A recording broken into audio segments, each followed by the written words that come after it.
ভোরের নির্মল হাওয়া নিশাত মানহা ও নাজিয়া হাঁটতে বেরিয়ে পড়েছে। চারপাশে এখনো আলো ফোটেনি। ফজর পরেই পুরনো ভিটা দেখানোর উদ্দেশ্যে ননদকে নিয়ে বেরিয়ে পড়েছে নিশাত। মানহাও অনেক আনন্দিত ভাবিদের আগের বাড়ি দেখবে বলে। নিশাত মাটির রাস্তায় হাঁটতে হাঁটতে আশপাশ দেখতে দেখতে এগিয়ে যাচ্ছে। বিভিন্ন গাছগাছালি, বুনো ফুল, লতাপাতা যুক্ত মেঠো পথ পেরিয়ে তারা পৌঁছালো নিশাতের আগের ভিটায়, যেখানে বর্তমানে বিভিন্ন শাক সবজি চাষ করা হয়। নাজিয়া বড় বোনের কথায় ঝাঁপি এনেছিল একটা শাক সবজি হলে তুলে নেওয়ার জন্য। তারা গল্প করতে করতে শাক সবজি তুললো। নিশাত শাক তুলতে তুলতে মুচকি এসে মান্নাকে উদ্দেশ্য করে বলল, ঘরে বেড়াকে রেখে আসা খারাপ লাগছে নাকি নতুন বউ? মান্না চমকে ভাবির দিকে চাইলো। নাজিয়া একটু দূরে সবজি উঠাচ্ছে। মান্না লজ্জা পেল ভাবির কথায়, বলল, খারাপ লাগবে কেন? এই যে স্বামীকে রেখে একা একাই হাঁটতে বেরিয়েছো, তাই। শত হোক, নতুন নতুন সবারই মনে স্বামী বিয়ে ফ্যান্টাসি থাকে। বিয়ের 1 বছর পর ফ্যান্টাসি বার্নটাসিতে রূপ নেয়। বার্নটাসি কি? বার্ন মানে পোড়া জ্বালা। আর বাকিটুকু আর না বলি, তুমিই না হয় বুঝে নাও। বলেই মুচকি হেসে কাজে মনোযোগ দিল। মানহা ভাবির কথায় চিন্তিত হয়ে গেল। আসলে বিয়ে নিয়ে তার এমনিতেই ভীতির শেষ নেই। ছোট থেকেই বিয়েকে সে ভীষণ ভয় পায়। প্রায় সবার মুখে শুনেছে, দেখেছে শ্বশুরবাড়ি অন্যরকম হয়। প্রথম প্রথম ভালো ব্যবহার করলেও পরবর্তীতে তাদের আসল খোলস উন্মোচিত হয়। ধীরে ধীরে শুরু হয় বউয়ের প্রতি মানসিক টর্চার। স্বামীও নাকি যা ইচ্ছে তাই ব্যবহার করে। সারাদিন পর কাজ করে এসে কোনো পুরুষই সাংসারিক ক্যাচাল শুনতে পছন্দ করে না। তারপর শুরু হয় ঝগড়া, মারধর, বিচার, সালিশ, ডিভোর্স। ভাইরাও তো ভাবির সাথে ঠিক আচরণ করে না। ভাবির ইনকামে সংসারটা চলে। পরবর্তীতে ইহাবও কি এমন হয়ে যাবে? মান্না আর ভাবতে পারল না। তার গা ঝাঁকুনি দিয়ে উঠেছে। নিশাত মান্নার দিকে তাকিয়ে দেখলো মান্না কাঁপছে। সে দ্রুত মান্নাকে ধরল। কি হলো তোমার? ভাবি, আমার প্যানিক অ্যাটাক আছে। নিশাত মানহার এই রোগ সম্পর্কে অবগত নয়। সে উদ্বিগ্ন হয়ে মানহার মাথা ডলে দিতে লাগলো। নাজিয়াও কাজ ফেলে ছুটে এসেছে নিশাত। নাজিয়াকে দেখে বলল, একটু পানি আন নাজি। নাজিয়া বোনের কথায় এক ছুটে পানি আনতে চলে গেল। নিশাত মানহার মাথায় হাত বুলিয়ে দিতে দিতে বলল, আমাকে মাফ করো বোন, তুমি কি আমার কথায় অ্যাটাকের শিকার হয়েছো? ভাবি জড়িয়ে ধরে আস্তে আস্তে একটু শান্ত হলো মানহা। তারপর আস্তে করে বলল, না, আমার বিয়ের ভীতি আছে ছোট থেকে, তাই ওসব ভেবে কাঁপুনি দিয়েছে গায়ে। নিশাত মানহার ওনার উপর দিয়ে মাথা ডলতে থাকলো। তারপর ধীরে কঞ্চে বলল, তোমার শ্বশুরবাড়ির লোকজন ভালো নয় মানহা, সত্যি বলবে। নিশাতের কথা শুনে মানহা দ্রুততার সহিত বলতে লাগলো, অনেক ভালো মানুষ, বিশেষ করে আমার শাশুড়ি আম্মু এত চমৎকার একজন ব্যক্তিত্বের মানুষ। তুমি দেখলে অবাক হতে বাধ্য হবে ভাবি। এই মানুষটার সাথে থাকলে এত ভালো লাগে কি বলবো। আমার তো শাশুড়ি আম্মুর সাথে সারাক্ষণ কাটাতে ইচ্ছে করে। আমার জীবনে এরকম চমৎকার ব্যক্তিত্বের নারী আমি খুব কম দেখেছি। একজন তুমি, আরেকজন আমার শাশুড়ি। তোমাদেরকে চোখ বন্ধ করে আমি 100-তে 100 দিব। মানহা নিশাতের কোলের মধ্যে আরেকটু গুটিয়ে বলল। নিশাত মানহার মাথায় হাত বুলাতে বুলাতে বলে, তাহলে প্যানিক অ্যাটাক করছো কেন? ওই শয়তান মনের মধ্যে কত কুচিন্তা এনে দে, ওসব ভেবেই আর কি। আলহামদুলিল্লাহ, এখন ঠিক আছি। নিশাত তো আলহামদুলিল্লাহ পড়ল। নাজিয়া পানি এনেছে দূরে টিউবওয়েল থেকে, তাই দেরি হয়েছে। মানহা বিসমিল্লাহ বলে পানি 3বারই খেলো। মানাকে বিশ্রাম নিতে বলে তারা বাকি কাজ করলো। তারপর চারিদিকে একেবারে ফকফকা পরিষ্কার হয়ে এলো। বাড়ির চারদিকে রওনা হলো সবাই। বাড়িতে ঢুকতেই দেখলো রাবেয়া খাতুন সকালের নাস্তার জন্য লাকড়ি নিয়ে রান্নাঘরে যাচ্ছেন। নিশাতকে দেখে বললেন, ঘোরা শেষ? নিশাত মায়ের হাতে ঝাঁপি তুলে দিয়ে বলল, ঘোড়া আর কি, এখান থেকে ওখানে দেখো কত সবজি হয়েছে। কতদিন যাও না ও বাড়িতে? রাবেয়া খাতুন ঝাঁপি নিয়ে রান্নাঘরে দাওয়ায় রাখলেন। বললেন, বেশ অনেক দিন হয়েছে যাওয়া পড়ে না। তাই তো কাল তোকে বললাম তোর ননদকে নিয়ে যেতে। একটু ঘোরাও হলো, সাথে সবজি টবজি পেলে নিয়ে আসাও হলো। নিশাত আর কিছু না বলে পুকুরে মুখ ধুতে চলে গেল। মানহা নাজিয়াও মুখ ধুয়ে ঘরে চলে গেল। নিশাত ঘরে ঢুকে অবাক হলো। মারওয়ান নাওহানকে কেউ নেই। ঘরে। নিশাত ঘর থেকে বেরিয়ে রান্নাঘরে গিয়ে বলল, মা, তোমার জামাই আর নাতি কই? কি বাইরে গিয়েছে সবাই। তোর বাবাই নিয়ে গেল তোর জামাই আর ননদের জামাইকে। তোর জামাই যেতে যাচ্ছিল না, তোর বাবা ধমকে টমকে নিয়ে গেল। নিশাত অবাক হয়েছে। মারওয়ানকে কেউ জোর করেও কোনো কাজ করাতে পারে না যতক্ষণ না তার মর্জি হয়। আজকে বাবার ধমকে চলে গেল, কাহিনী কি? যাই হোক, বেশি কিছু না ভেবে মায়ের হাতে হাতে কাজ করে দিতেই লাগলো। বেশ বেলা করেই মারওয়ান, ইহাব আর নাসির উদ্দিন বাড়িতে আসলেন। মারওয়ান মুখ একেবারে বিদঘুটে হয়ে আছে। ইহাবের কোলে নাওহান জুস খাচ্ছে। মারওয়ান মুখ গম্ভীর করে ঘরে চলে গেল। ইহাবও ঘরে গেল।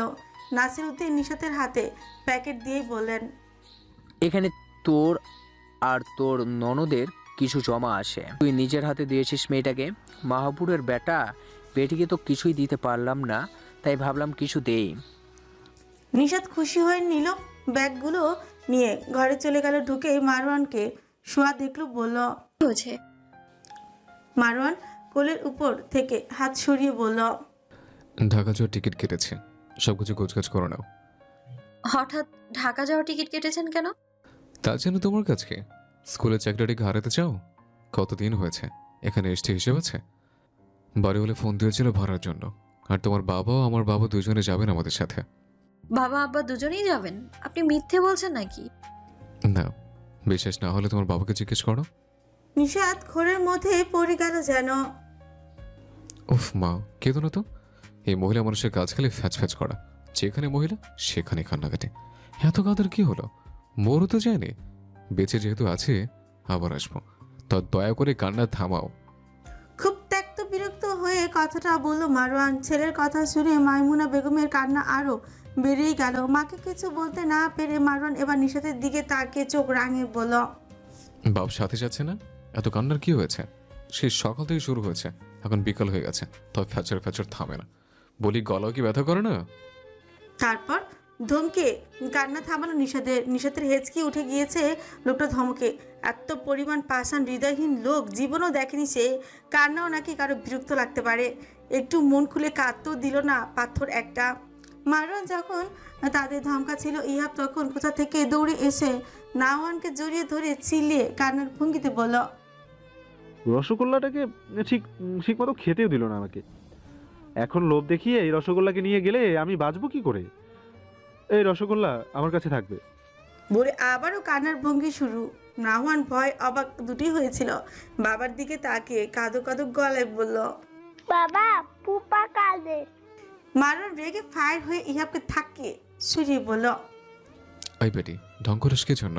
চুপ কর, তাহলে থাপড়ে চুপ করাবো। ইহাব মুহূর্তের মাঝে থেমে গিয়ে অবাক হয়ে বলল, বেডি? কে বেডি? মারওয়ান কিরমির করতে করতে বলল, কেন, নিজেকে বেটা ভাবিস নাকি? ইহাব নিরীহ গলায় বলল, তো কি করব, কি ভাববো? আমি তো বেড়াই। তুই বেটা বেটি কোনোটাই না, তুই হলি বাল। বালের ঘ্যানোর ঘন শুরু করেছে বেটির মতো। মুখ খারাপ করিস কেন? 100 বার করব। আমার সাথে যতবার কথা বলতে আসবে ততবার করব। যদি নিজের প্রেস্টিজ নিয়ে থাকতে চাস তাহলে আমার সামনে পড়বি না, পড়লে আমার মুখ খারাপ হবে আর তোরে খারাপ ইচ্ছে করবে। So be careful. বিকেল 5টা। বাসের মধ্যে বসে আছে নিশাত, মারওয়ান, নাওয়ান, মাহবুব আলম এবং নাসির উদ্দিন। নিশাতের বিশ্বাসই হচ্ছে না সে ঢাকা যাচ্ছে। মাকে ছেড়ে আসতে কলিজা ছিঁড়ে আসছিল। সকালে নাস্তা করেই বাবাকে সাথে নিয়ে শ্বশুরবাড়ি চলে এসেছিল। শাশুড়ির সাথে দেখা করে গোছগাছ করে নিয়েছে সে।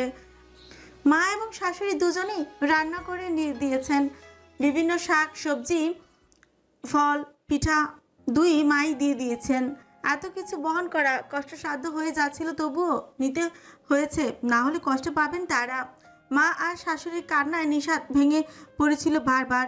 মাকে আবার কতদিন পর দেখবে এই ভেবে কাঁদতে কাঁদতে গলায় বসে গিয়েছে নিশাতের। মানাও নিশাতের জড়িয়ে অনেকক্ষণ কেঁদেছে। সব কিছু এত তাড়াহুড়োই হলো যে নিশাত কিছু বলার সুযোগও পায়নি। বাবা আর শ্বশুরের সাথে যাচ্ছে বলে একটু ভরসা পাচ্ছে। মারওয়ান একেবারে চুপ, কোনো কথা তেমন বলছে না। কি লোক! মা কাঁদতে কাঁদতে অস্থির হয়ে যাচ্ছিল, কিন্তু কোনো সান্ত্বনা দেয়নি, উল্টো আরও গম্ভীর গলায় মেজাজ দেখিয়ে এসেছে। নিশাত ক্লান্ত হয়ে বাসের সিটে হেলান দিয়ে বসলো। নাওয়ান বাবার বুকে উপর শোয়া। বাস চলছে, ঠান্ডা বাতাস তাদেরকে ছুঁয়ে যেন বলছে নিজের গন্তব্যে ফেরার সময় হয়েছে। নিত্যদিনের মতো সকাল সকাল নিশা তাড়াহুড়ো করে নাস্তা তৈরি করছে। এক হাতে কাজ করতে করতে হিমশিম খাচ্ছে সে। এতদিন মা শাশুড়ি রান্না খেতে খেতে শরীরে অলসতা জেঁকে ধরেছে। কাল রাত 12টায় বাসে পৌঁছেছে। এসে মায়েদের তরকারি গরম করে ভাত বসিয়ে দিয়েছিল। তারপর গরম গরম ভাত শ্বশুর আব্বাকে দিয়েছে ঝটপট। তাদের খাওয়া হয়ে গেলে ফাঁকা রুমটা তাদের জন্য গুছিয়েও দিয়েছে। বেচারি কাজ করতে করতে হাঁপিয়ে গিয়েছিল। রাত 3টায় সব কাজ থেকে ইস্তফা নিতে পেরেছিল সে। রাতে দেরি করে ঘুমানোর জন্য উঠতে কষ্ট হচ্ছিল, তবুও ফজর নামাজ পড়ে রান্নাঘরে চলে এসেছে। ঘরে বাবা শ্বশুর আছেন, তাদেরকেও তো নাস্তা দিতে হবে time to time. Mahbub Alam ও নাসির উদ্দিন মসজিদ থেকে এসেছেন অনেকক্ষণ হয়। নিশাত চা বিস্কুট দিয়ে গেছে তাদের। দুই বন্ধু সারা রাত গল্প করে কাটিয়েছেন। এখনও চা নাস্তা খেতে খেতে গল্প করছেন। চা শেষ হলে মাহবুব আলম খালি চায়ের কাপ রান্নাঘরে রেখে আসার জন্য এলেন। এসে দেখলেন নিশাত ঘেমে অস্থির হয়ে রুটি বেলছে আর ভাজছে। তার ভীষণ মায়া লাগলো। ঢাকায় মেয়েটা সারাক্ষণ কাজ করতে করতে শেষ হয়ে যায়, আর ওই বেয়াদবটা নাক ডেকে ঘুমায়। বেয়াদব জন্ম দিয়েছে সে। তিনি বেছে নিয়ে চায়ের কাপ দুটো ধুতে লাগলেন। নিশাত তা দেখে দ্রুত এগিয়ে এসে বলল, আব্বা এসব কি করছেন? রাখুন রাখুন। মাহবুব আলম কাপ ধুতে ধুতে বললেন, ছেলেকে তো মানুষ বানাতে পারিনি, তাই নিজেই না হয় কাজ করে কিছুটা পুষিয়ে দেই। তুমি বাকি কাজ করো মা। নিশাত বুঝলো বলে লাভও হবে না। তিনি ঢাকা এলে নিশাতকে সবসময় কাজে সাহায্য করবেন, এটা তার অভ্যাস। তাই আর কোনো কথা না বাড়িয়ে রুটি বেলতে লাগলো নিশাত। মাহবুব আলম কাপ ধুয়ে রেখে দিলেন। তারপর নিশাতকে বললেন, দাও কয়টা রুটি ভেজে দিই। লাগবে না আব্বা, আপনি তো জানতো আমার হয়ে এসেছে। দেখুন আপনাদের নাস্তা দেবো আমি। মাহবুব আলম কোনো কথা শুনলেনই না। একটা তাওয়ায় নিয়ে রুটি দিয়ে সেঁকতে সেঁকতে বললেন, দাও কয়টা রুটি ভেজে দিই। এইমাত্র চা বিস্কুট খেয়েছি, এখন আবার কিসের নাস্তা? পরে খাবো। তুমি আস্তে আস্তে কাজ করো মা। নিশাতের চোখ ফুঁড়ে জল বেরোতে যায়। এত চমৎকার শ্বশুর শাশুড়ি তাকে দেওয়ার জন্য আল্লাহর কাছে লাখ লাখ শুকরিয়া জানায়। এত ভালো মানুষগুলোর ছেলে এমন হলো কেন, সেটাই ভেবে পায় না নিশাত। সে আর কিছু না ভেবে আবারও রুটি বেলায় মনোযোগ দিল। এদিকে নাসির উদ্দিন মাহবুব আলমকে আসতে দেখে রুম থেকে বেরিয়ে রান্নাঘরে যেতে যেতে মেয়ে আর বন্ধুর গলায় শুনতে পেলেন। তিনি চুপচাপ হেঁটে রান্নাঘরের দরজায় দাঁড়িয়ে দেখলেন নিশাত বলছে, আবার রুটি পুড়ে গেল তো। মাহবুব আলম দাওয়াত দিয়ে জিহ্বায় কামড়ে হাই হাই করতে করতে রুটি নামালেন। এরপর মাহবুব আলমই বললেন, বুঝলি, বুড়ো হয়ে গেছি তো, তাই কোনো কাজ ঠিক মতো করতে পারি না। নিশাত মুচকি হেসে বলল, তাই তো বললাম আমাকে দিন, আপনি রেস্ট করুন। আরে মেয়ের কাজে একটু হেল্প করি। আব্বা হয়েছে কি, এমনি এমনি মানহা আর তুমি আমার কাছে সমান। ওকে যেমন একা একা কাজ করতে দেখলে খারাপ লাগতো, তেমন তোমাকেও একা কাজ করতে দেখে খারাপ লাগে। তুমি তো আমার কাছে তোমার বাবার আমানত না, এই আমানতের খেয়াল রাখা আমার দায়িত্ব। কথাটা শুনে নাসির উদ্দিন পেছন থেকে বললেন, আমার নোটটা তোর ছেলেকে দিয়েছিলাম আদর যত্ন করে রাখতে, অথচ সে নাক ডেকে ঘুমায়, আর আমার মেয়ে রান্নাবান্না ইনকাম সব করে তাকে খাওয়াই। দেখছি তো মেয়ের বাসায় এসে কেমন যত্ন করে মেয়ের। ভেবেছিলাম রান্নাবান্নায় অন্তত সাহায্য করে, কিন্তু আমার ধারণা তো পুরোটাই ভুল। নিশাত বুঝলো বাবা রেগে যাচ্ছেন, তাই তাড়াহুড়ো করে বলল, না না বাবা, সে সাহায্য করে। কালকে জার্নি করে এসেছে তো, তাই সারা রাত ঘুমায়নি। সকালে একটু চোখ বুজেছে। তোমাদের জামাইয়ের ঠিক মতো ঘুম না হলে মাথা ব্যথা করে। জামাইয়ের সাপাই গাওয়া বন্ধ কর। জার্নি তো তুইই করেছিস, তুই সবার শেষে ঘুমাতে গিয়েছিস, আমি দেখিনি। ও তো খেয়ে নাক ডেকে ঘুমানো শুরু করেছে, আর তুই বলছিস সারা রাত ঘুমায়নি। ওর হয়ে একটা কথা তোর মুখে শুনতে চাই না। এসেছি তোর সংসার দেখতে, ওর সব গতিবিধি দেখেই তোকে এবার সাথে করে নিয়ে যাব। শেষ সুযোগ এটা ওর। মাহবুব, তুইও কান খুলে শুনে রাখ। তোর ছেলেকে ঠিক হতে বল, না হলে বউ হারাবে বলে দিস। এবার আর কোনো ছাড় দেওয়া চা হবে না। বলে তিনি চলে গেলেন। নিশাত আর মাহবুব আলম হতাশ হলেন। তারপর সব কাজ দুই শ্বশুর বৌমা মিলে শেষ করলো। ঘুম থেকে উঠে নাস্তা খেয়ে আজ কিছু কাজ করে দিয়েছে মারওয়ান। কালকে জার্নি কাজে নিশাত ক্লান্ত হয়ে ঘুমিয়ে পড়েছিল, তাই মারওয়ান নিজ থেকে কাজ করেছে। নিশাত ঘুম থেকে উঠে দেখলো বাজার করা। নিশাত অবাক হয়ে গিয়েছিল, ঘরে কোনো বাজার ছিল না, যেহেতু বেশ কিছুদিন গ্রামে ছিল তাই। বাজার দেখে ভেবেছে মাহবুব আলম বাজার করে এনেছে, কিন্তু যখন শুনলো মারওয়ান বাজার করেছে তখন একেবারে বিস্মিতই হয়ে গিয়েছিল। যাকে ধরে বেঁধে বাজারে পাঠানো যায় না সে বাজারে গিয়েছে, অবিশ্বাস্য। সে আর কিছু না ভেবে রান্নার জোগাড়ে লেগে গেল। নাসিরউদ্দিন নাওয়ানকে উঁচু করে ধরে বললেন, ভাই আপনি হেসি করে দিয়েছেন নানার কোলে। নাওয়ান ঠোঁট ফুলিয়ে কান জ্বলে বলল, বাইল হয়ে গেছে, একটু করছি, বেশি গুলি নাই। নাসিরউদ্দিন হতাশ হয়ে বললেন, তাই বলে আমার সদ্য গোসল করা শরীরে একটু সিগন্যাল দিতেন। মারওয়ান লুঙ্গি ধরে বীরের মতো হেঁটে আসতে আসতে বিড়বিড় করে বলল, একদম উচিত হয়েছে, বড় জ্বালিয়ে খেয়েছে কয়েকদিন। ইস, ছোট থাকলে আমিও করতে পারতাম, মনের জ্বালা কমতো। নাওয়ান বাবাকে দেখে তার কোলে যাওয়ার জন্য হাত বাড়ালে নাসিরউদ্দিন নাতির প্যান্ট পাল্টে মারওয়ানের কোলে দিয়ে আবার গোসল করতে চলে গেলেন। মারওয়ান ছেলেকে উঁচিয়ে বলল, শুধু ছোটটা করেছিস, বড়টাও করতে করবে যখন করার মতো করতে। খুবই দুঃখজনক, শুধু সুসু করেছিস দেখে কেবল চকলেট পাবি, চিপস পাবি না। হ্যাঁ, বলে ছেলেকে নিয়ে নিজেদের রুমে চলে গেল। ছেলেকে গোসল করিয়ে নিজেও করলো। তারপর ছেলেকে খেলনা দিয়ে রুম থেকে বেরিয়ে গেস্ট রুমের সামনে দিয়ে যেতে যেতে শুনো নাসিরউদ্দিন বলছেন, একটু সিগন্যাল দিতেন। বুঝলি মাহবুব, নাতি পুরাই তোর ছেলের মতো হয়েছে। মনে আছে তোর ছেলে নিয়ে একবার ছোট থাকতে আমার বাসায় গিয়েছিলি, তখন আমি কোলে নেওয়ার সাথে সাথে হাগু করে দিয়েছিল। আজকে তোর নাতিও তার বাবার ধারা অনুসরণ করে হিসু করে দিয়েছে, একেবারে 16 কণা পূর্ণ করেছে বাপ বেটা। একজন হাগু আরেকজন হিসু, কোনোটাই আর বাদ রাখেনি তোর দৌলতে। কথাটা শুনে মারওয়ান একেবারে হতভম্ব হয়ে গেল। একটু আগে শ্বশুরের কোলে মূত্র বিসর্জন করার ইচ্ছে যে আরও কয়েক বছর আগেই হাগু করে পূরণ করে এসেছে, এটা তো সে জানতোই না। তার খুশি খুশি লাগলো কেন যেন। একদম উচিত কাজ করেছিস তুই মারওয়ান। মনে মনে নিজেকে বাহবা দিতে দিতে রান্নাঘরের দিকে এগোলো। সেখানে গিয়ে দেখলো নিশাত চুলোয় তরকারি রান্না করছে। কি সুগন্ধ বের হয়েছে, আহা! নিশাত গরুর গোশত রান্না করছে এক মনে। মারওয়ান নিশাতের পেছনে দাঁড়ালো। নিশাতের মাথার উপর দিয়ে দেখলো গোশত কষাচ্ছে নিশাত। মারওয়ান মনটা একটু আগের কথা শুনি ফুরফুরে হয়ে আছে, তাই তার মাথা এখন দুষ্ট বুদ্ধি খেলে গেল। কি মনে করে 2 হাত দিয়ে নিশাতকে পেছন থেকে বেষ্টনীর মতোই ধরলো। অমনি নিশাত গরম কাঠি দিয়ে দিল হাতে লাগিয়ে। মারওয়ান শব্দ করে দ্রুত হাত ছড়িয়ে নিল। মারওয়ান সরে যেতে নিশাত পিছনে ফিরে রাগী গলায় বলল, গরমের মধ্যে হালকা পিরিতি দেখাতে এসছেন? ভীমরতি হয়েছে আপনার? হ্যাঁ, গরমে বাঁচি না আর উনি আছে নাটক করতে। এই নাটক সিনেমা পেয়েছেন এটা? নায়ক জড়িয়ে ধরলে নায়িকা গোলে গিয়ে লুতুপুতু শুরু করবে এরকম ভেবেছেন? দূরে যান। রান্নাঘরে রান্নার সময় গরমে সবকিছুই বিরক্ত লাগে, আপনাকেও বিরক্ত লাগছে এখন আমার। উফ, অসহ্য। বলে মাথার ওনা খুলে বেসিনেই মুখ ধুলো। গরমে মুখ তৈলাক্ত হয়ে গিয়েছে, ঘামে পিঠ ভিজে চপচপ করছে, মাথা থেকে আগুন বের হচ্ছে তার। মারওয়ান বুঝলো বেচারে আসলেই গরমে অস্থির হয়ে গেছে, তাই বলল, ওড়না খুলে রান্না করো, এখানে কেউ তো আসবে না। নিশাত মুখ ধুয়ে বলল, হ্যাঁ, ঘরে বাবা শ্বশুরের সামনে ওড়নাটা খুলে রাখি, যেমন লোক তেমনই তার বুদ্ধি। বলে আবারও গোস্ত নাড়তে লাগলো। মারওয়ান মুখ গম্ভীর করে চলে গেল। নিশাতকে একটু জ্বালাতে এসেছিল সে, এখন নিজেই জ্বলে যাচ্ছে। মনে মনে বলল, পালের নাটক করতে গিয়েছিলাম, হাতটা পুড়িয়ে আসলাম, যদি অতটা লাগেনি তবু লেগেছে তো।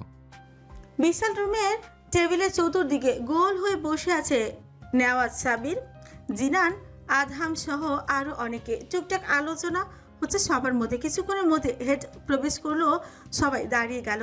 হেড সবাইকে ইশারায় বসার অনুমতি দিলেন। তিনি বসে আশেপাশে কাউকে খুঁজলেন, তারপর নেওয়াজকে উদ্দেশ্য করে বললেন, মুমতাজির জায়েদ ছুটি কাটিয়ে এখনো আসেনি? জি না স্যার, তবে 2-1 দিনের মধ্যে অ্যাটেন্ড করবেন জানিয়েছেন। ও ওকে। নেওয়াজ খুব মোলায়েম গলায় বলল। তারপর বেশ খানিকটা সময় মিটিং চলল রুমটিতে। সকলে খুব মনোযোগী শ্রোতা হয়ে শ্রোতার মতো হেডের কথা ও ইনস্ট্রাকশনগুলো শুনলো। একে একে সবার মতামত নিলেন হেড। তারপর সবাইকে কিছু নির্দেশনা দিয়ে চলে যেতে যেতে বললেন, সবাই চলে গেলেও বসে রইল নেওয়াজ সাবির ও জিনান আধাম। হেড তাদেরকে বললেন, তোমাদের মিশনের খবর কি? কত দূর এগুলো কাজ? জিনান কাঁচের টেবিলে হাত ঠেকে বলল, বেশ কিছু তথ্য জোগাড় করেছি আমি। টেররিস্ট মনে করে নির্দোষ কিছু মাদ্রাসার ছাত্র হুজুরকে গুম করা হয়েছে। এছাড়াও খুন করা হয়েছে বেশ কিছু নিরপরাধ ব্যক্তিগুলোকে। এর মাত্রা বেড়েই যাচ্ছে। আমার কেন যেন মনে হচ্ছে এসবের পিছনে একজনই রয়েছে। নেওয়াজ সাবিরও গম্ভীর গলায় বলল, গত 1 মাসে আশ্চর্যজনকভাবে খুন বেড়ে গিয়েছে। এর মধ্যে নিরীহদের পাশাপাশি অপরাধীদের লাশও পাওয়া যাচ্ছে। কয়েক মাস আগে রেপ কেসের আসামিদের যে ভয়ানক খুন দুটো হলো সেটার কোনো ক্লু এখনও পর্যন্ত পাওয়া যায়নি স্যার। হেড গম্ভীর হয়ে দুজনের কথা শুনছিলেন। তাকে ভীষণ চিন্তিত দেখাচ্ছেন। তিনি ভাবছেন কিছু। বেশ কিছুক্ষণ পরই বললেন, মার্জনের সাথে পরিচয় হয়েছে তোমাদের? নো, এখনও তিনি সরাসরি জয়েন হননি এই ডিপার্টমেন্টে। শীঘ্রই হবে, don't worry. Rely on your own strength and intelligence and keep pushing forward. Trust in Allah. Newaz professionally বলল। Thank you sir. হেড মাথা নাড়লেন।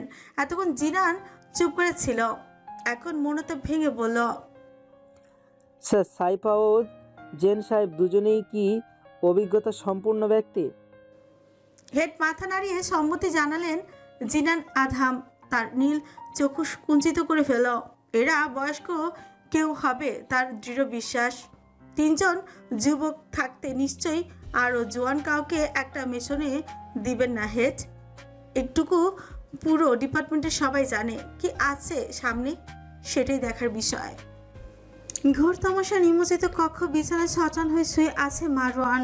তার হাতে লালচে উজ্জ্বল গোলকটি জ্বলে উঠছে প্রতি নিঃশ্বাসে। মৃদু কম্পমান তার শরীর। কম্পনরত একটি হাত উঠিয়ে ললাটে ঠেকালো।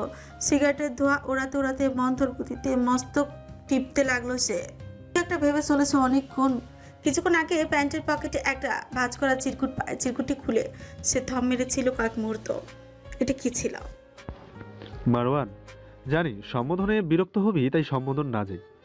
তোকে যেটা বারবার বলতে চাচ্ছিলাম শুনলি তো না, তাই চিঠিতেই জানাতে হলো। মাহবুব আঙ্কেল নিশ্চয়ই তোকে বলেছেন মানহাকে বিয়ে করার উদ্দেশ্য। আশা করি বিয়ের ব্যাপারে আর রাগ নেই তোর। ওকে দাবার গুটি হিসেবে ব্যবহার করতে চেয়েছিলি। আঙ্কেল আর আমি তাদের পরিকল্পনা বানচাল করে দিয়েছি। প্ল্যান মাফিক এই বিয়েতে এগিয়েছি। আঙ্কেল এই বিয়েতে রাজি না। আমি জোর করে বিয়ে করছি এরকম অভিনয় করে শত্রুপক্ষদের মনে কনফিউশন তৈরি করেছি। আমার মনে হয় ওকে যারা পাত্র সেজে দেখতে এসেছিল ওরা ওই দলের কেউ হবে। তোর চারপাশে বিপদ ওত পেতে আছে, সাবধানে থাকিস। ইতি, কেউ না। মানব চিঠিটা পড়ে ছিঁড়ে ফেলেছে। এই চিঠি কখন রেখেছে ইডিয়েটটা? 2 দিন ধরে খেয়াল করেনি তো। ভাগ্যিস প্যান্ট ধোয়নি, না হলে তো চিঠিটা ভর্তাই হয়ে যেত। কিছুই ভালো লাগছে না তার। মাথা ব্যথায় ছিঁড়ে যাচ্ছে। তাই ঘর অন্ধকার করে রেখেছে। নিশাদ পাশের রুমে শ্বশুর আর বাবার সাথে গল্প করছে। নাওয়ান ও মনে হয় ওখানে।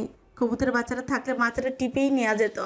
তখনই রুমের পর্দা সরিয়ে ছোট্ট মাথা উকি দিল। অবয়বটি ধীরে ধীরে হেঁটে বিছানার কাছে এসে ঢাকলো, বাবা বাবা।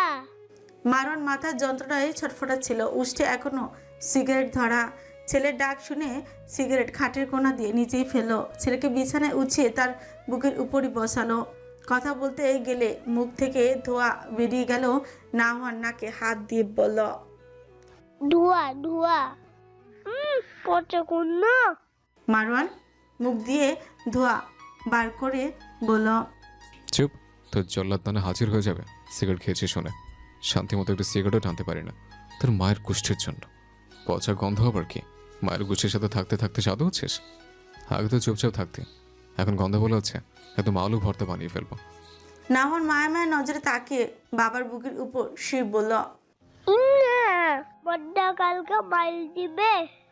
মারওয়ান ছেলেকে চেপে ধরল। কার এত বড় স্পর্ধা আমাকে মারবে? তাকে ভর্তা করে ফেলবো। নাওয়ান বাবার বুকে শান্ত হয়ে শুয়ে রইল। মারওয়ান ছেলেকে ডাকলো, হাই কৌতরে ছাও, কি? আমার মাথায় একটু টিপে দে বাপ। অনেক দোয়া দিব যেন তাড়াতাড়ি বড় হয়ে আমার মাথাটাও টিপে দিতে পারিস। নাওয়ান বাবার কথার অর্থ পুরোপুরি উদ্ঘাটন করতে পারল না। ফেলফেল করে তাকিয়ে থেকে বলল, আচ্ছা টিপি দি। মারওয়ান বুঝলো ছেলে তার কথার মর্মার্থ বোঝেনি। ছেলের ছোট ছোট হাত যখন তার কপালে পড়লো তখন দারুণ শান্তি লাগলো। ছেলের দিকে তাকে দেখলো বাচ্চাটা 2 হাত দিয়ে বহু কসরত করে জোর দিয়ে কপাল টিপতে চাচ্ছে, কিন্তু ছাওটার শরীরে এত জোর মারনের কাছে হালকা পালকের মতো ছোঁয়ার মতোই লাগলো। আরামে কখন গভীর নিদ্রায় তলিয়ে গেল ঠিক ঠাউর করতে পারল না সে। ইয়াব মানহাকে সাদা কালো মিশেলের একটা পার্সিয়ান বিড়াল এনে দিয়েছে। বাবার বাড়ি থেকে এসে মানহার প্রায় মন খারাপ থাকে, একা একা বোরিং লাগে, তাই উর্মি ভুইয়া ইহাবকে বিড়ালের কথা বলেছেন। পোষা প্রাণী থাকলে মনটা যদি একটু ভালো হয়। মানহা বিড়াল দেখে লাফ দিয়ে উঠেছিল। তার কাছে প্রাণী দূর থেকে সুন্দর। ওদেরকে আদর করতে গেলে মানহার হার্ট অ্যাটাক হয়, প্রচণ্ড ভয় লাগে। ইয়াব তো মানহার কাণ্ড দেখে হাসতে হাসতে গড়িয়ে পড়ছিল আর বলছিল, যার সামান্য বিড়ালে এত ভয় তার তো আমাকে ভয় হবে, এটাই স্বাভাবিক। তোমাকে খেয়ে ফেলবো নাকি? মানহা চোখ মুখ লাল করে বলেছিল, এটাকে সরান, আমার ভয় লাগে পশু পাখিতে, যে কোনো সময় কামড় দিতে পারে, দূরে সরান। ইয়া পায়ের উপর পা তুলে সোফায় হাত ছড়িয়ে দিয়ে বলছিল, আমি কামড়ালেও তো ও কামড়াবে না। She is such a gentle and loving cat. ওকে ভয় পাওয়ার কিছু নেই। ফ্লামি, কাম হিয়ার। ফ্লাফি বিড়ালের নাম। ডাক শুনি ফ্লাফি লেজ নাড়িয়ে নাড়িয়ে মালিকের কাছে দৌড়ে এসেছিল। মানহা চেয়ে চেয়ে দেখছিল আর ভাবছিল অসভ্য লোকটা নাকি তাকে কামড়াবে। ছি ছি, কিসব কথা। আগের কথা ভাবতে ভাবতে মানহার ধ্যান ভঙ্গ হয়। লজ্জা ও লাগছিল ইহাবের ওর কথা মনে করে। বিড়ালটা বেশিরভাগ সময়ই তার শাশুড়ির কাছে থাকে। উর্মি ভুইয়া একটু একটু করে মানহার অ্যানিমেল ফোবিয়া দূর করছেন। মানহার আস্তে আস্তে বিড়ালের প্রতি ভয় কেটে যাচ্ছে। এখন বিড়াল দেখলেই লাফ দিয়ে উঠে না, মাথায় আদর করে দেয়। কি যে কিউট বিড়ালটা। ফ্লাফির শরীর হাতালে অনেক আরাম লাগে। ওর ঘন সাদা মোলায়েম লোমগুলো সারাক্ষণ হাতাতে ইচ্ছে করে। সাধারণত পার্সিয়ান বিড়াল দ্রুত পোষ মানে না, তবে ফ্লাফি খুব দ্রুতই পোষ মেনে গেছে। দারুণ মিশুক ফ্লাফি। একটু আদর করলে চুপচাপ আদর খেতে থাকে। ওর পুরো শরীরটাই যেন শুধু পিঠের সাদা পিঠের কাজটা একটু কালো। ফ্লাফি সারাক্ষণ উর্মি ভুইয়ার কোলে আদুরে বাচ্চার মতোই পড়ে থাকে আর মানহা চেঁচে দেখে। উর্মি ভুইয়া আর মানহা বাড়ির লনে বসে আছে। সকালের মিষ্টি রোদ পোহাচ্ছে 2 শাশুড়ি বউ। মানহা খেয়াল করেছে উর্মি ভুইয়া তার সাথে মাত্রাতিরিক্ত মেশেন এবং তাকে খুবই স্নেহ করেন। সচরাচর কোনো শাশুড়ি তার ছেলের বউকে এতটা আদর যত্ন করেন না। তার জানা মতে শাশুড়িরা ছেলের বউকে তেমন পছন্দই করে না, কিন্তু উর্মি ভুইয়া যেন ব্যতিক্রম শাশুড়ি। মানহা এটাও খেয়াল করেছে উর্মি ভুইয়া বাড়ির অন্যান্য সদস্যদের তুলনায় তার সাথে থাকতে বেশি স্বাচ্ছন্দ্য বোধ করেন। তার কাছে কেন যেন এটা অস্বাভাবিক লাগে। এত চমৎকার একজন নারী তার স্বামী সন্তানের সাথে এমন নির্লিপ্ত ভাব নিয়ে থাকেন কেন? তার শ্বশুর তো যথেষ্ট যত্নশীল মানুষ, তবুও শাশুড়ি এরকম বিতরাগ আচরণের কারণ কি হতে পারে? তার কেন যেন উর্মি ভুইয়াকে রহস্যময় নারী মনে হয়। মনে হয় অনেক লুকায়িত কথা জমে আছে তার মনে, কিন্তু হাসির আড়ালে তা চাপা দিয়ে রাখেন। মানহা আচমকা জিজ্ঞেস করলো, আচ্ছা আম্মু, আব্বু তো আপনার কাজিন হন, আপনাদের কি প্রেমের বিয়ে? উর্মি ভুইয়া ফ্লাফিকে আদর করতে করতে বললেন, কে বলেছে তোমার আব্বু আমার কাজিন হন? সেদিন বললেন না আপনারা একই বংশের, কাজিন না হলে এক বংশের কেউ হয়? উর্মি ভুইয়া মুচকি হেসে বললেন, বুকামে, ভুইয়া বংশ কি খালি একটাই নাকি? তোমার শ্বশুর শাহবাজপুর গ্রামের ভুইয়া বংশের আর আমি রাজনপুর গ্রামের ভুইয়া বংশের মেয়ে। মানে অবাক হয়ে তাকিয়ে রইল। এতদিন তো সে ভেবেছে তার শ্বশুর শাশুড়ির কাজিন বরকনে, এখন তো পুরো উল্টোই হয়ে গেল। এ কিভাবে সম্ভব? একই পদবিতে ভিন্ন অঞ্চলের মানুষ বিবাহ আদৌ সম্ভব? এগুলো তার কাছে একেবারে অদ্ভুত এবং আলাদা ঘটনা মনে হয়। মানহা তার শ্বশুর শাশুড়ির কাহিনী শুনতে উদ্গ্রীব হয়ে পড়ল। সে খুবই কৌতূহল নিয়ে শাশুড়িকে জিজ্ঞেস করলো, ইন্টারেস্টিং, আপনাদের বিয়ে কিভাবে হলো আম্মু, জানতে পারি কি?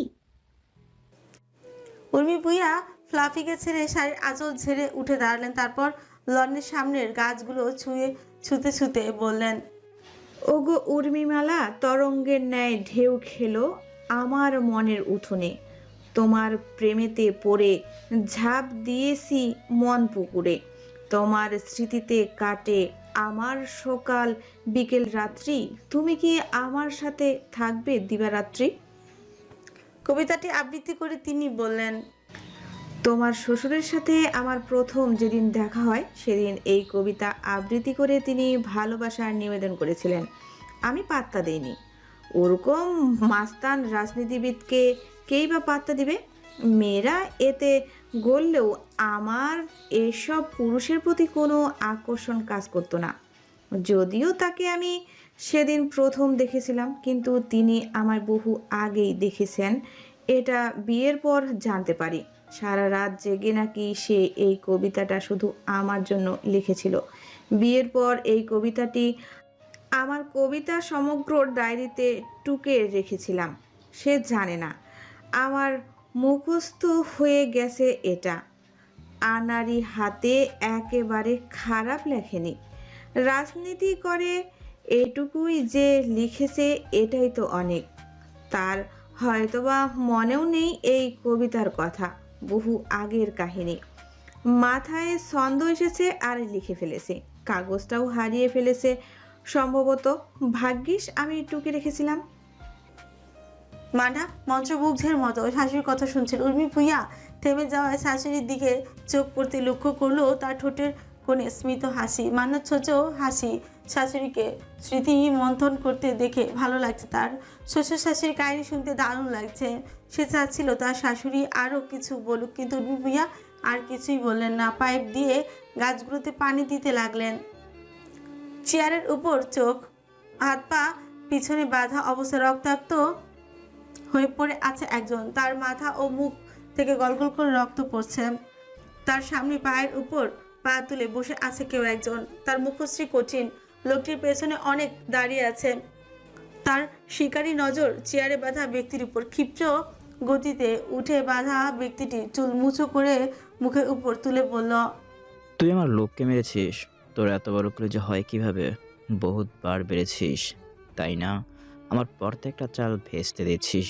তোকে টুকরো টুকরো করে কুত্তার খাওয়াবো, কুত্তার বাচ্চা। আমার সঙ্গে পাঙ্গা? চেয়ারে বাঁধা ব্যক্তিটি রক্তাক্ত ঠোঁট এলিয়ে হেসে বলল, বেশ করেছে।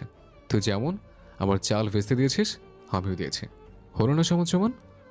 বলে আবার হো করে হাসলো। সামনের লোকটি ব্যক্তিটির হাসির শব্দে চোয়াল বরাবর ঘুষি বসিয়ে দিল।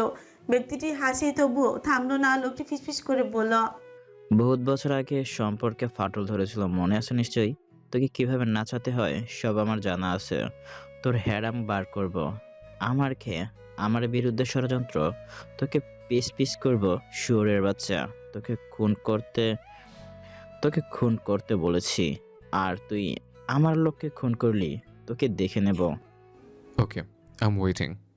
আশপাশ থেকে গাড়ির আওয়াজে লোকটি তার দলবল নিয়ে ব্যক্তিটিকে শাসিয়ে চলে গেল। মানুষটির পায়ের আওয়াজে চেয়ারে বাঁধা ব্যক্তিটি নড়ে চড়ে বসলো। একটু পরে কানে বাড়ি খেলো কিলার জাত। মধ্যরাতে মারওয়ান বাসায় এসেছে মাথায় ব্যান্ডেজ করে। মাহবুব আলম উদ্বিগ্ন কণ্ঠে জিজ্ঞেস করলেন, মাথা আঘাত পেলি কি করে? মারওয়ান ঘরে ঢুকতে ঢুকতে জবাব দিল, ওই হালকা অ্যাক্সিডেন্ট করেছে। নাসির উদ্দিন বললেন, হালকা অ্যাক্সিডেন্ট করেছো মানে? রাত বাজে 1টা। তুমি এই রাতের বেলা কোথা থেকে এলে এরকম গুরুতর অ্যাক্সিডেন্ট করে? এত রাতে কোনো ভদ্রবাড়ির পুরুষ বাইরে থাকে? খুন খারাপি করতে নামো নাকি এই মধ্যরাতে? মারান গম্ভীর কণ্ঠে শুনলো কিন্তু কোনো প্রতিউত্তর করলো না। নাসির উদ্দিন বললেন, ভাগ্যিস মেয়েটাকে নাতি নিয়ে ঘুমিয়ে পড়তে বলেছিলাম, নাহলে এর এই দশা দেখে কান্নাকাটি শুরু করতো। মেয়েটাকে জ্বালিয়ে খেলো এই ছেলে। ভাত খেয়ে চুপচাপ ঘুমিয়ে পড়ো। এত রাতে পর্যন্ত বাইরে থাকো কী জন্য? কোনো কাজ কাম করো না, সারাদিন বাসায় থাকবে তা না, টই টই করে বাইরে গিয়ে আকাম ঘটানো। কাজের কাজ কিছুই নেই, অকাজে এক্সপার্ট। বলে রুমে চলে গেলেন। মাহবুব আলম ছেলের দিকে কড়া চাহনি নিক্ষেপ করলেন। মারওয়ান বাবার নজরকে পাত্তা না দিয়ে বেসিনে মুখ ধুয়ে ভাত বেড়ে খেতে বসলো। উফ, মাথায় ভারী আঘাত পেয়েছে, ভাত চিবোতে কষ্ট হচ্ছে। নাসির উদ্দিন হনন করে হেঁটে এসে বললেন, এই ছেলে এই নাপাটা খেয়ে ঘুমিও। কোথাও মাস্তানি করতে গিয়ে গণপিটনি খেয়ে এসেছো কে জানে, দোষ দেয় অ্যাক্সিডেন্টের।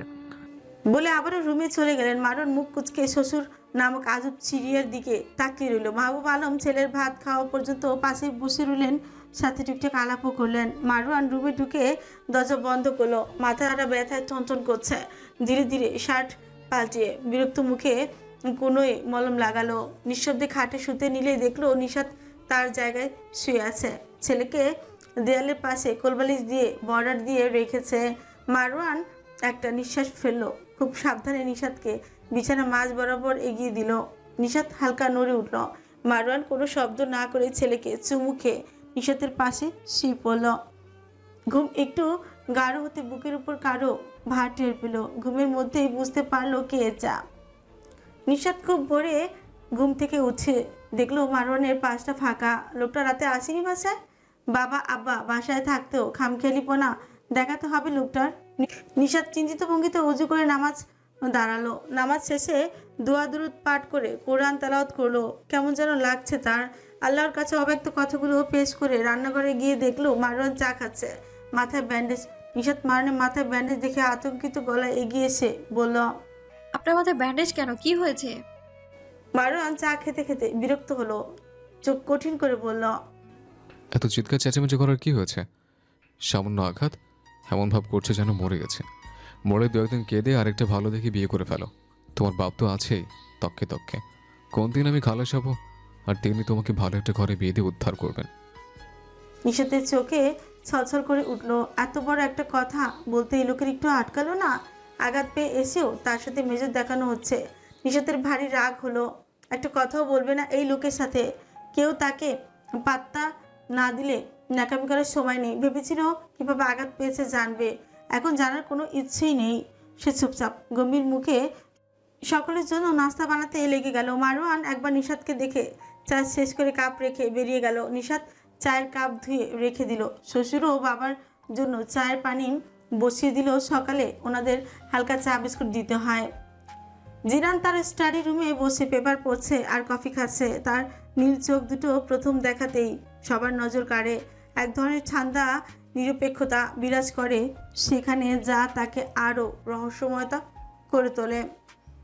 সংবাদপত্র ঘেটে দেশে নিত্যদিনের হালচাল দেখে রেখে দিল সে। ফোন ঘেটে কারো নম্বর ডায়াল করলো। ওপাশ থেকে কল উঠালো, বলল, আদহাম স্পিকিং। আপনি আজকে ইন্টেলিজেন্স ইউনিটে থাকবেন mister Muntazir. No, I am sick.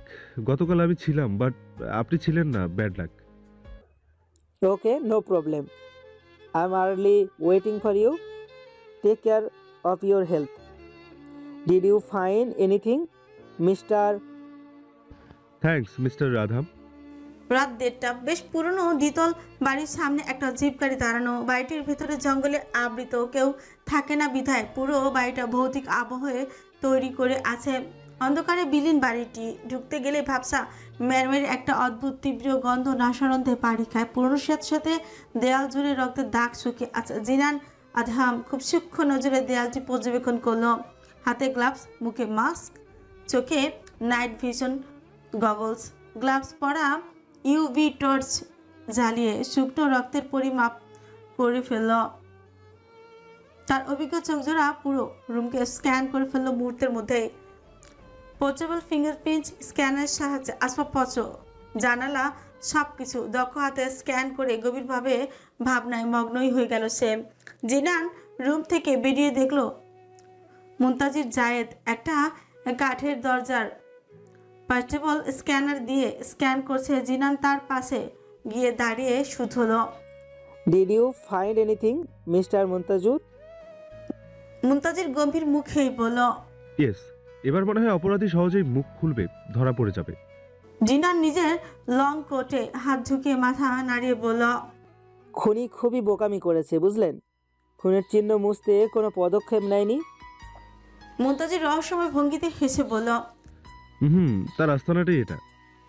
তাই ভেবেছে নিজের আস্তানা সাফ করে কি হবে। প্রতিদিনই তো এখানে তার পদধূলি পড়ে। আমরা যে তার এই গোপনীয় আস্তানা পেয়ে যাব বেচারা বোঝেনি। খুবই দুঃখজনক। জিনান কৌতুকপূর্ণ কথায় হালকা ঠোঁট বাঁকালো। নেওয়াজ পেছন থেকে বলল, খনিকে এবার শীঘ্রই আমাদের ডেরায় নেওয়ার পালা। কি বলেন মিস্টার জিনান মুনতাজির?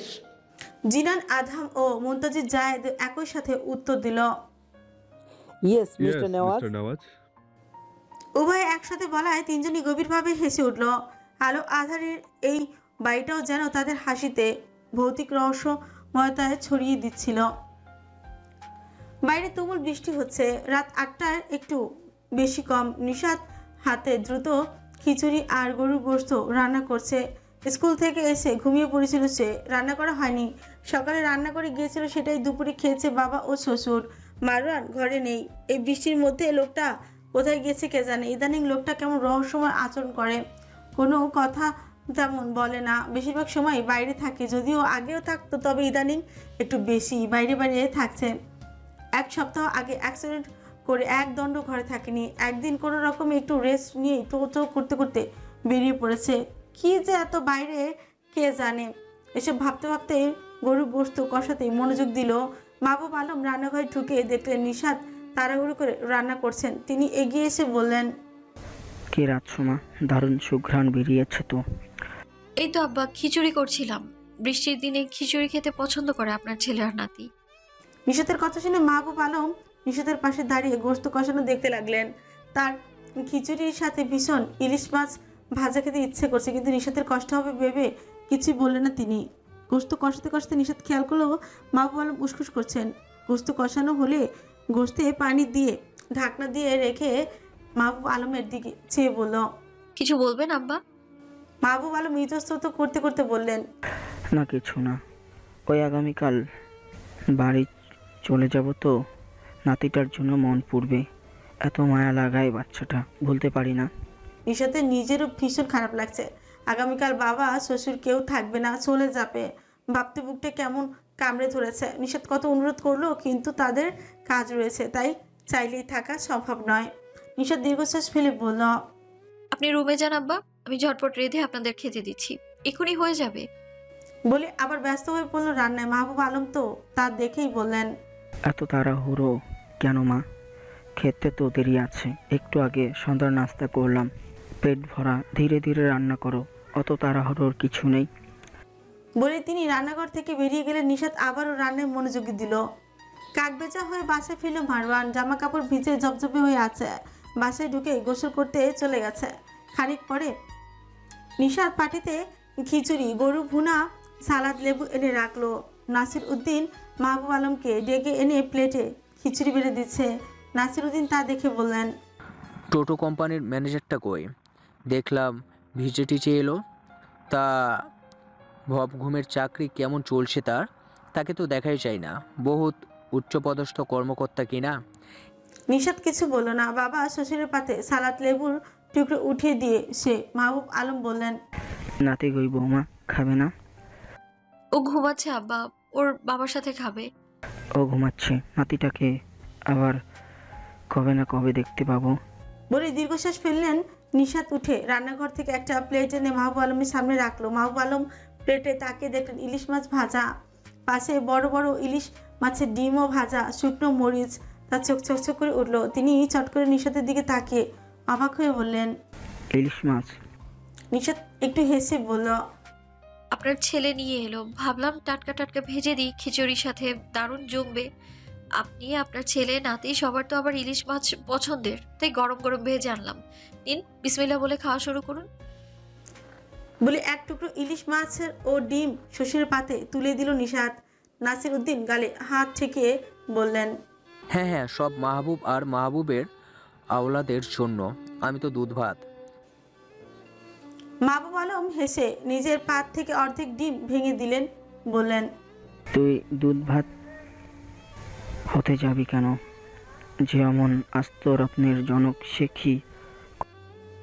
বলে দুই বন্ধু নামক বেয়াই হেসে দিলেন একযোগে। নিশাতও হেসে নাসির উদ্দিনের পাতে মাছ ডিম তুলে দিল।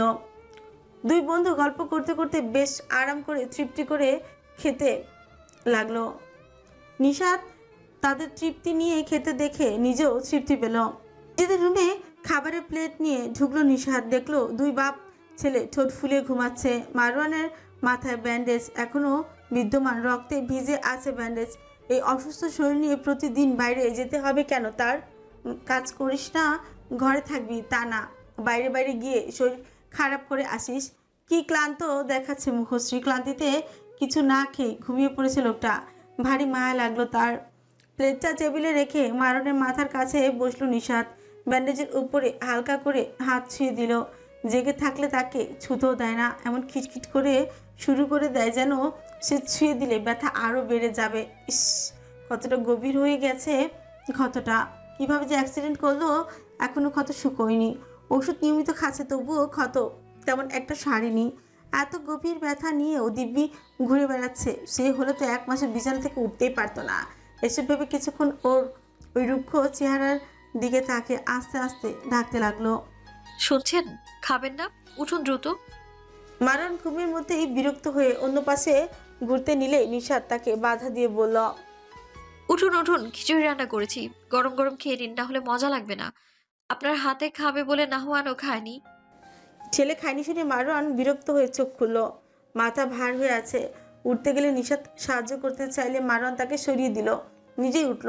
ক্ষততে টান লেগে মাথায় খিচে উঠল ব্যথায়। ব্যথায় মারওয়ানের চোখ মুখ কুঁচকে গেল। তবুও ব্যথা সূচক একটা শব্দ করলো না সে। চুপচাপ বাথরুমে গিয়ে মুখ ধুয়ে বের হলো।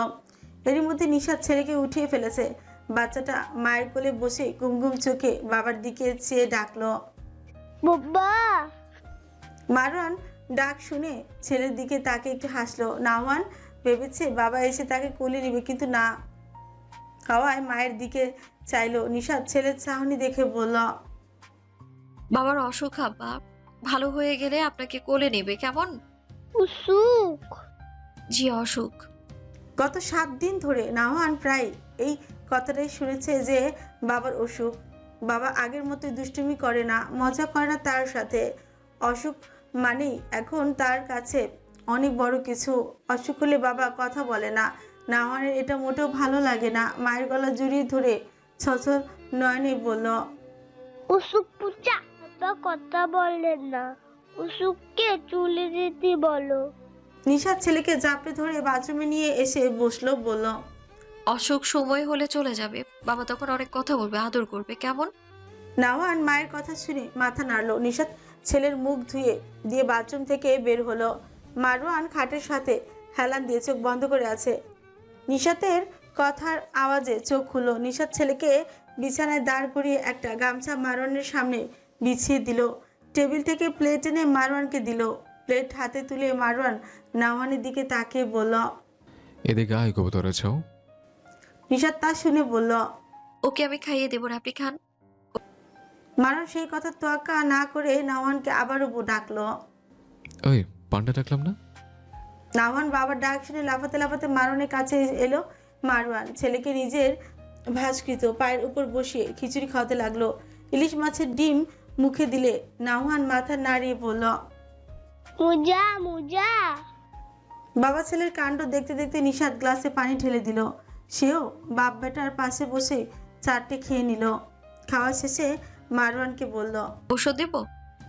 মারওয়ান বিরক্ত হয়ে বলল, ওসব বড় বড় ট্যাবলেট খেতে ভালো লাগে না। নিশাত ওষুধ এনে বলল, অসুখ বাঁধিয়েছেন যখন, ভালো না লাগলেও খেতে হবে। বলে মারওয়ানের হাতে ট্যাবলেটগুলো দিল। নাওয়ান পাশে বসে বাবার হাতে এত বড় বড় ওষুধ দেখেই বলল, এগুলো কি? মারওয়ান পা নাড়িয়ে বলল, ট্যাবলেট। নাওয়ান ঘাড় কাত করে বলল, টেলবেল কি? ওষুধ, অসুখ হলে খায়। ওষুধ নাওয়ানেরও অপছন্দ। অসুখ হলে মা যখন তাকে ওষুধ খাওয়ার জন্য দেয় তখন তার ভালো লাগে না। তাই সে ফুলো ফুলো গাল আরো ফুলিয়ে মাথা নাড়াতে নাড়াতে বলল, টেলবেল একটু মজা না। মারওয়ান ছেলের কথা শুনে বলল, ঠিক বলেছিস, পুরোই ফালতু। নাওয়ান হাত নাড়িয়ে বলল, ওলাই পালতু। কথাটা শুনে মারওয়ান ছেলের নাক টিপে দিয়ে ট্যাবলেটগুলো গরদকরণ করলো। তারপর বালিশে মাথা ঠেকিয়ে চোখ বুঝলো। নিশাত ছেলেকে ঘুম পাড়িয়ে নিজেও ঘুমের দেশে তলিয়ে গেল। মাঝরাতে তীব্র উত্তাপে নিশাতের ঘুম ছুটে গেল। ঘুম ভাঙতে খেয়াল করলো মারওয়ান তাকে আষ্টে পৃষ্ঠে জড়িয়ে ধরা। নিশাত একটু অবাকই হলো। সচরাচর ঘুমের মধ্যে জড়িয়ে ধরে না মারওয়ান। মারওয়ানের মুখ তার গলার কাছে, মনে হচ্ছে গলাটা পুড়ে যাচ্ছে। নিশাত ঘুরে মারওয়ানের কপালে হাত দিল। গরমে পুড়ে যাচ্ছে শরীর, মৃদু কাঁপছে দেহটা। শীত করছে দেখে ঘুমের মধ্যে তাকে আষ্টে পৃষ্ঠে জড়িয়ে ধরেছে। চোখ মুখ শুকিয়ে গেছে। নিশাত নিজেকে ছাড়িয়ে কম্বল এনে মারণে গায়ে দিল। থার্মোমিটার দিয়ে মেপে দেখলো জ্বর এখনো 104 ডিগ্রি। বেশ চিন্তিত হলো নিশাত। মাথায় ব্যান্ডেজ থাকায় জলপট্টি দিতে পারল না সে। না পায়নি মারণকে একটু জাগিয়ে ওষুধটা খাইয়ে দিল। বিছানায় শুয়ে সারাটা রাত আর ঘুম এলো না নিশাতের। এত জ্বর নিয়েও কোনো রকমের টু শব্দ ছাড়া কিভাবে একটা মানুষ থাকতে পারে? এ কি মানুষ নাকি রোবট? কোনো অনুভূতি নেই এই লোকে। সারা রাত না ঘুমিয়ে একটু পরপরই কপালে হাত দিয়ে দেখলো জ্বর কমেছে কিনা। চোখে ঘুম থাকলেও জ্বরে পড়ে থাকা অসুস্থ লোকটার জন্য পুরো রাত চোখের পাতা এক করতে পারল না সে। ভোরের দিকে জ্বর হালকা কমেছে। ঘাম ছেড়ে দিলে নিশাত একটু স্বস্তির নিঃশ্বাস ফেলল। সকাল থেকে ইহাবের মেজাজ আজকে চড়া। সাধারণত ইহাব রাগে না, কিন্তু রেগে গেলে মেজাজ হারিয়ে ফেলে। সকাল সকাল কি নিয়ে যেন তুমুল কথা কাটাকাটি হয়েছে ফোনে। মানহা ইহাবকে এই প্রথম এত রাতে দেখেছে। তার কাছে ভয়ঙ্কর লাগছে লোকটাকে, যে বর্তমানে ঘরের মধ্যে পায়চারি করতে করতে ফোন কানে নিয়ে সামনে চিল্লিয়ে যাচ্ছে সমানে। উর্মি ভূঁইয়া দুজনের নাস্তা তার হাতে ধরিয়ে উপরই খেতে বলেছেন, তাই নাস্তা হাতে বর্তমানে রুমের দরজার সামনে দাঁড়িয়ে আছে সে। এদিকে ইহাব ফোন কেটে দিলেও কেটে ঢিল দিয়ে বিছানায় ছুঁড়ে মারল। রাগের শরীর জ্বলছে তার। একটা কাজও ঠিক করে করতে পারে না। যা করতে বলে সব ঘেটে মুড়িগণ্ডই বানিয়ে ফেলে। মানাকে দরজার সামনে মূর্তির মতো দাঁড়িয়ে থাকতে দেখে গম্ভীর কণ্ঠে বলল, কি সমস্যা? এরকম খাম্বার মতো প্লেট হাতে দাঁড়িয়ে আছো কেন? মানা একটু ঝোঁক গিলে সাহস সঞ্চয় করে বলল, নাস্তা এনেছিলাম। তো টেবিলে রাখো। এরকম দরজার সামনে স্ট্যাচুর মতো দাঁড়িয়ে থাকার মানে কি? মানহার কেন যেন কথাটাই খারাপই লাগলো। শরীর ঘেমে উঠেছে। কাপা কাপা হাতে চুপচাপ টেবিলে নাস্তা রাখতে গিয়েও কাছের প্লেটটা হাত থেকে পরে ভেঙে গেল। প্লেট ভাঙার শব্দ ইহাব ঘুরে সেদিকে চাইলো। এমনিতেই মেজাজ কন্ট্রোলে করতেই পারছিল না, তার উপর মানার কাঁপাকাঁপি মেজাজ হারিয়েই বলল, সব কিছুতেই তোমার কাঁপতে হবে কেন? তোমাকে এখন ধরেছি না ছুঁয়েছি? বিয়ে করে মানুষ বউ আনে, আর আমি রোগী এনেছি। কিছু হলেই কাঁপাকাঁপি। পুরাই ননসেন্স কার্যক্রম। This is absolutely ridiculous. Gate a trip. বলে রুম থেকে বেরিয়ে গেল। এদিকে মানহা ইহাবের শেষ ইংরেজি না বুঝলেও এতটুকু ভালোই বুঝেছে ইহাব তার প্যানিক অ্যাটাকে বেশ বিরক্ত। বিয়ের 1 মাস পেরোতেই পারল না এখনই এই ব্যবহার। সে নিজেকে শক্ত করতে চাইল, কিন্তু কেন যেন শরীরটা তার সাথে বেমানি করছে। কাপা কাপা হাতে ভাঙা প্লেটটা উঠাতে গেলে হাতে ভাঙা অংশ বিদ্ধ হয়ে গলগল করে রক্ত বের হতে লাগলো। তবুও টুকরো টুকরো অংশ উঠানো থামালো না সে। ইহাব নিচে গিয়ে রুম পরিষ্কারের জন্য মেয়েটকে ডেকে এনেছে, কিন্তু রুমে ঢুকে এই দৃশ্য দেখে কিং কর্তব্য বিমুঠ হয়ে পড়ল। সাথে রাগে শরীর ছিঁড়ে যাচ্ছে তার। মেয়েটকে দ্রুত ভাঙা প্লেট উঠিয়ে পরিষ্কার করে চলে গেল। মানা আস্তে আস্তে উঠে বেরিয়ে যেতে নিলে ইহাব রাগে দেয়ালে ঘুষি বসিয়ে দিল। এমনিতে রাগ কন্ট্রোল করতে পারছে না, তার উপর মানহার তেরামি, সব মিলে নিজেকে কন্ট্রোল করা একেবারে দায়ী হয়ে পড়েছে।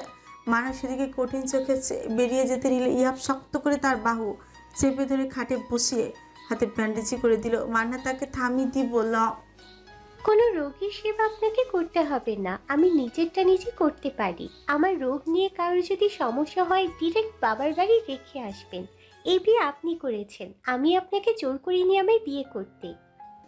ইহাব মান্নার কথা শুনে কোনো প্রতিক্রিয়া জানালো না। চুপচাপ ব্যান্ডেজ করে রেডি হয়ে কাজে চলে গেল।